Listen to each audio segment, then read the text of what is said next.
Do you ever start a job that you wish you never bothered with?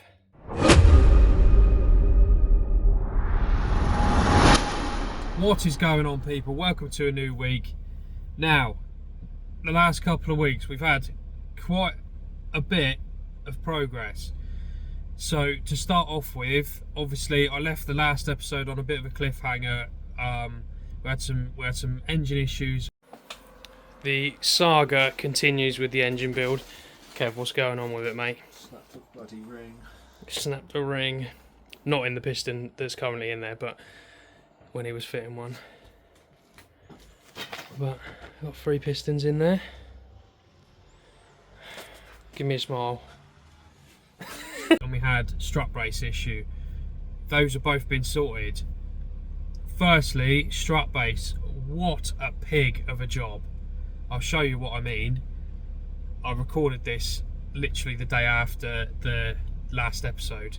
Well, probably the day the last episode came out, actually. I spent about 3 hours, probably longer, fitting epoxy strut brace when it should be, you know, maybe an hour maximum, because you've got to cut some holes and stuff like that.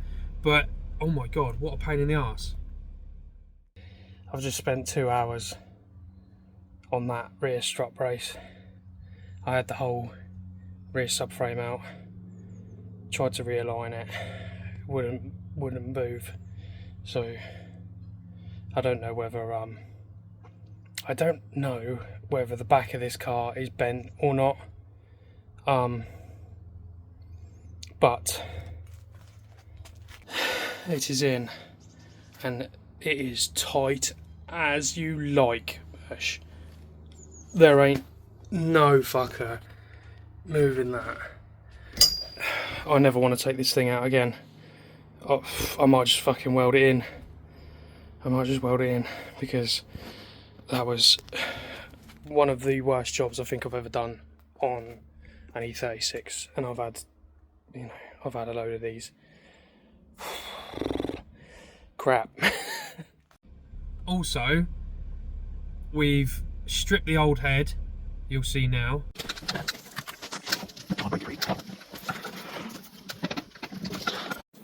Doing a bit of head work, just quickly. This was like a barb fitting.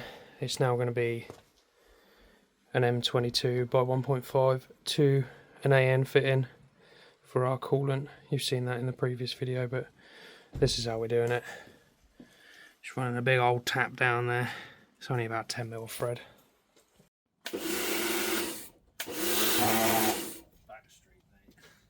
We've checked all the valves, make sure they're straight, giving them a decent clean, which you'll see now.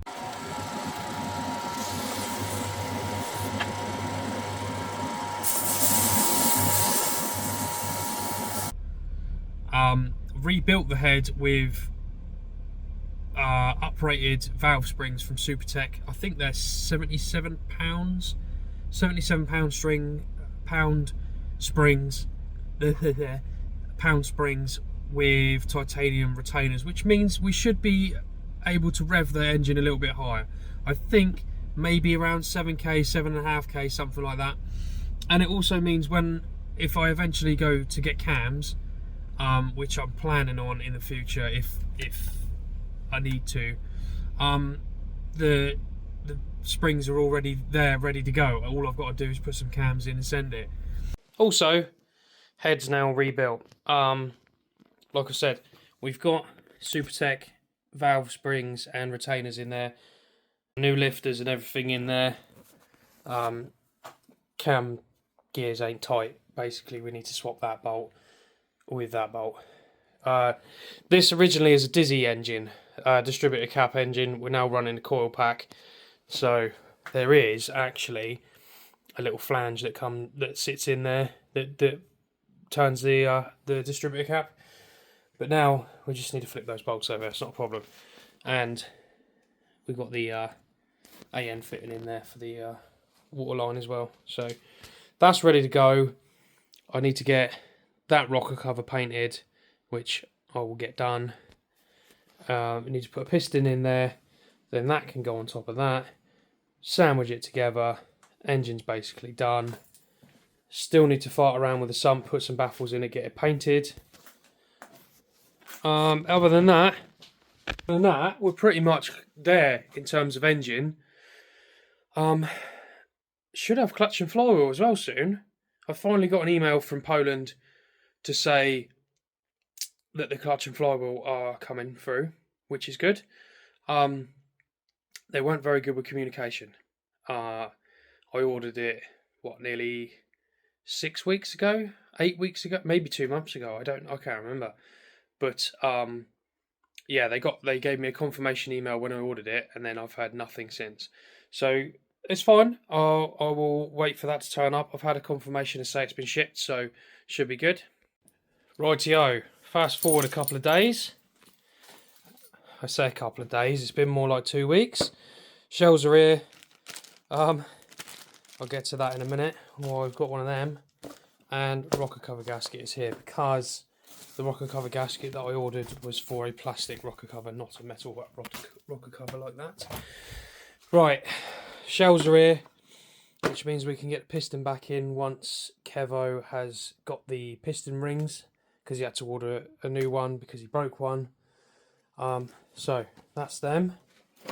Right, I want to show you this. Freeze plug with a spout on it. Freeze plug. In our haste of tearing this engine down, I'm going to blame Kev for it, and he's going to accept liability regardless. I'm going to blame Kev for it because he removed this plug, right? Which is fine. It's not a problem. It is this plug. He removed this plug and made me buy one of these. What we want to do is, my turbo is water cooled, so we were going to use this plug as our feed, but Kevo already fucking removed it, so, and I've already put this one in, so now I've got to take that one out and put this one back in, basically, when originally this one was in there anyway.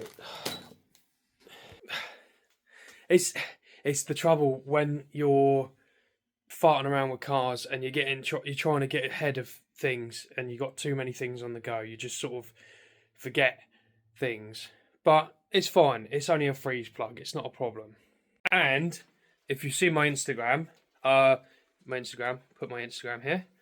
I've got the wheels. I've got the wheels finally for the car. So, give you a quick preview. Excuse the mess, we're in my spare bedroom with all my car parts. 720 style 55s, 17 inch, 8.5J ET7. Now, I've ran these before on my last compact, and I just couldn't get away from them. I think they are my favourite wheel. I got these from Aero Elite. So, I will put a link in the description.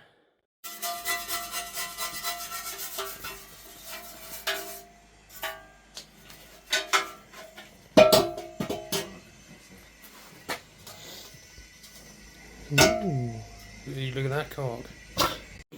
Right, talk me through what you've done, Kevo. So, me and Brad are neither of us are welders. We are just have a go and see how we get on, and if it doesn't work, we try again. So we've put a sump bung on. Had to relocate from the original place to here. Why did we do that? Because that was about that far away from the fucking subframe and steering rack, wasn't it? Yeah, so and it means that it sit right underneath the subframe, so we wouldn't be able to drain it unless we took the engine out. No, it's a bit shit, really, wasn't it? And then we've added turbo drain. Return all line off the turbo, goes straight into there. That should be good. So give it a little once over, a little bit of a clean up, but I made sure I kept the cock. Yeah, very good. Yeah, now to make some baffles for it. Right, do you want to show me the templates that we've got for it quickly? Let me tip them out. Hey? Let me tip them out. So, little crude cardboard templates. That one goes up that end. This way around. Bosh. That's going to go in there. there, and then this one. That one goes over that side, something like that, because we've got the pickup pipe going across the front there. And then we're gonna make a third one. Another one across the back there. And hopefully keep all the oil around the pickup. Yeah. Even when it's sideways. Tasty.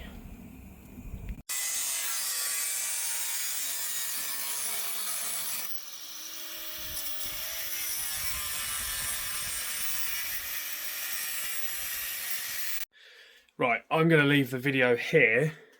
You've just seen us adding some baffles into the sump, and I've just added some paint to the sump.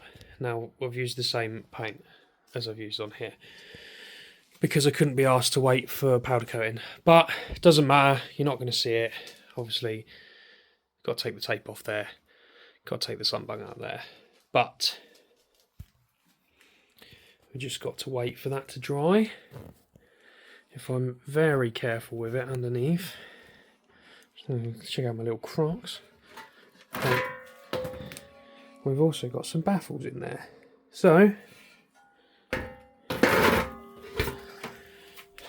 let's wait and see. That means that's now done. That can go on there. Oil pickup's already on. Bottom end's finished. Other pistons back in. Head's ready to go on. So you'll see that in the next episode. But for now, bye.